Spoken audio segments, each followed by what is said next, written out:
हमारे मुल्क को अच्छे चाहिए ही, क्योंकि जितने अच्छे आईटी एक्सपर्ट्स होंगे उतना ज़्यादा अच्छा सिस्टम होगा, सिक्योरिटी चांसेस ज़्यादा होंगे और इस तरह लीक आउट इन्फॉर्मेशन का होना या फिर हैकिंग होना वेबसाइट्स की, इसके चांसेस कम हो जाएंगे। लेकिन अभी गवर्नमेंट पर जिम्मेदारी आयद होती है और उन्होंने एक इदारे का भी जिक्र किया, पाइसा, जो इस बारे में इकदाम कर रहा है। इस बारे में बात करने के लिए हमारे साथ लाइन पर मौजूद है सीनियर तजिया निगार एसएम जफर साहब। अस्सलाम वालेकुम एसएम जफर साहब। अस्सलाम वालेकुम एसएम जफर साहब। वालेकुम अस्सलाम। एसएम जफर साहब, इस वक्त पाकिस्तान और भारत में साइबर जंग जारी है, साइबर नेटवर्किंग की, कि हमारी कुछ वेबसाइट्स उन्होंने हैक की, जिसके बदले में पाकिस्तानी नौजवानों ने मुश्तिल होकर उनकी कुछ वेबसाइट्स को हैक किया। इस सूरत हाल को कैसे देखते हैं आप?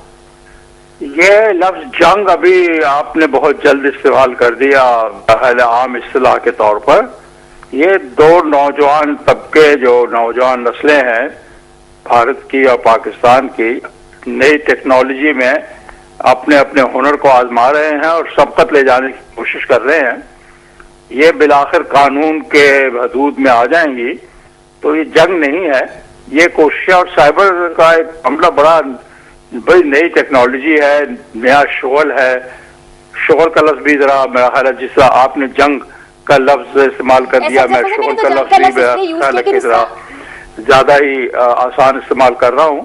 लेकिन एक सबकत वाला मामला है, इसको जंग नहीं हम गिनेंगे।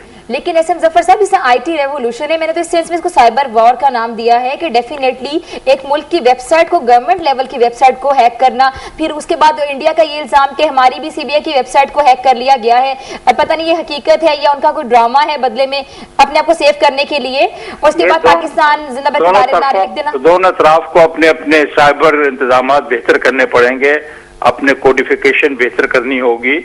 और बिला शक व शुबा ये अगर आपसे ही जानना चाहते हैं एसएम जफर साहब, क्योंकि आप माहिर कानून भी हैं, कानून की नजर में इसकी क्या अहमियत है और इस जुर्म को करने वाला जो होगा उसके लिए क्या सजा होगी? शायद हमारा राब्ता मुनक़ता हो गया है। हम कोशिश करते हैं कि उनसे हमारा राब्ता बहाल हो सके और हम उनसे बात कर सके। अभी तो उनका यही कहना था कि अब इसको जंग कह देना बड़ी जल्दबाजी होगी, इसको भी जंग का नाम नहीं दिया जा सकता और इसको भी हम साइबर वॉर नहीं कह सकते। डेफिनेटली उन्होंने हमारी वेबसाइट को हैक किया, हमने हैक किया है। अभी तो ये जिस तरह शुगल का वर्ड उन्होंने यूज़ किया, लेकिन इसको अभी हम जंग का नाम दे दें तो ये जल्दबाजी होगी। हम कोशिश करें कि हमारा राब्ता एसएम जफर साहब से बहाल हो सके ताकि हम उनसे मज़ीद बात कर सकें। हमें ज्वाइन किया दोबारा एसएम जफर साहब से, उनसे बात करते हैं और जानते हैं कि हम उनसे क्या बात करते हैं। अस्सलाम वालेकुम एसएम जफर साहब।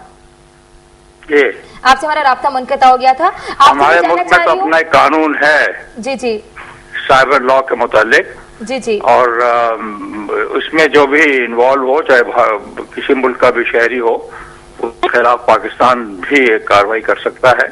इसी तरह भारत के यहाँ भी साइबर लॉ मौजूद है, इंटरनेशनल लॉ भी के हिसाब से मौजूद हैं। तो ये मामला उनके हदूद में बिलाखिर आ जाएगा।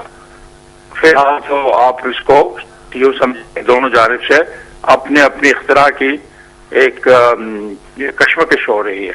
एसएम जफर साहब, अब माहिर कानून है, आपसे ये जानना चाहती हूँ कि कम से कम क्या सजा हो सकती है कानून के मुताबिक किसी मुल्क की गवर्नमेंट लेवल पर उसकी वेबसाइट को हैक करने के लिए?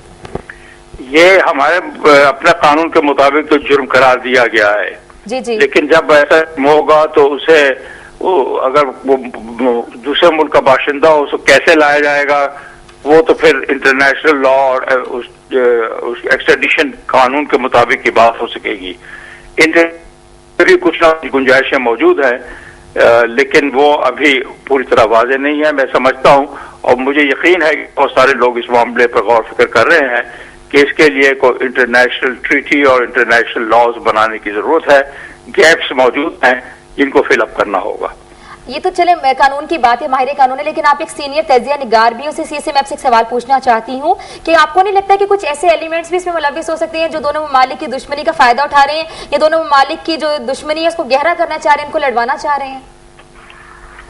देखिए जी, जो बहुत ही हमारे सीक्रेट आइटम्स हैं वो तो मेरा ख्याल है कि वहां तक पहुंच नहीं हो सकेगी जी जी, और उसकी कोडिफिकेशन और उसके की जो है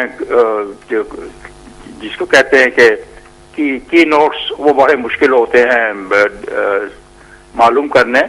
लेकिन अगर कोई ऐसी बात हुई तो फिर खतरा यकीनन होगा और उम्मीद की जाती है कि अब ये आपने चूंकि इशू उठाया है, अखबारों में भी इसका बड़ा जिक्र आ रहा है, जी। तो हमारी जानिब से भी इसकी हिफाजत के लिए पूरे इकदाम किए जा रहे होंगे। एसएम जफर साहब, कानून के पेश नजर ये जो जुर्म अगर मुर्तकब किया गया है वहां से भारत की जानिब से कि अगर भारत का कोई शहरी इसमें मुलविस है हमारी वेबसाइट को हैक करने के लिए, तो उसको सजा क्या भारत देगा कानून के मुताबिक या फिर पाकिस्तान देगा जिसकी वेबसाइट को हैक किया गया?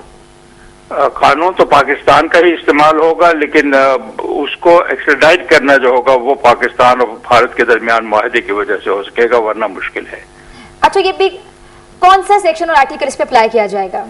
जी, किस आर्टिकल की रोशनी में इसको देखने की कौन सा सेक्शन अप्लाई किया जाएगा इस पे? ये इस वक्त मेरे सामने वो कानून तो नहीं है, लेकिन इस पे जो साइबर का हमारा ऑर्डिनेंस आया हुआ वो काफी हद तक तफसीली है, उसमें से कौन सा प्रोविजन होगा वो फिर देखना पड़ेगा।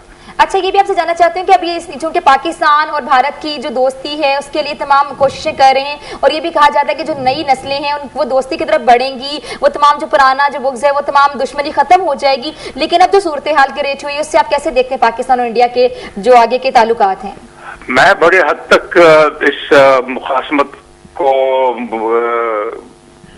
मुख्तलिफ रंग देने की कोशिश कर रहा हूँ। तो एक मिसाल यूं दे देता हूँ कि जैसे मुबाहिसे में भारत का मुकर्रर हो, पाकिस्तानी मुकर्रर हो और एक मौजू पर उनके दरमियान इख्तिलाफ हो, उसे न जंग समझूंगा और न इसकी वजह से कोई मुल्क के दरमियान दुश्मनियां बढ़ेंगी।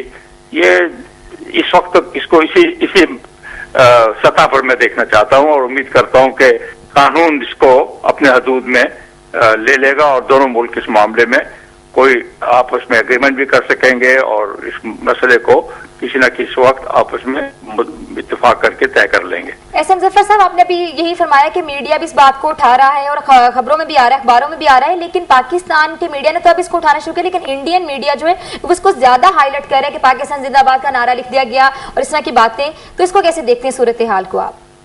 आपका सवाल इतनी तेजी में आपने पूछा है कि वो पूरी तरह मैं आपसे ये पूछना चाह रही थी कि पाकिस्तान की आपने बात की कि मीडिया अब इस बात को उठा रहा है, अखबारात अब इस बात को उठा रहे हैं, तो डेफिनेटली आप भी सोचेंगे तो भारत की जो मीडिया है वो इस बात को ज्यादा हाईलाइट कर रहा है as compare to Pakistani media. तो इस सूरत हाल को आप कैसे देखते हैं?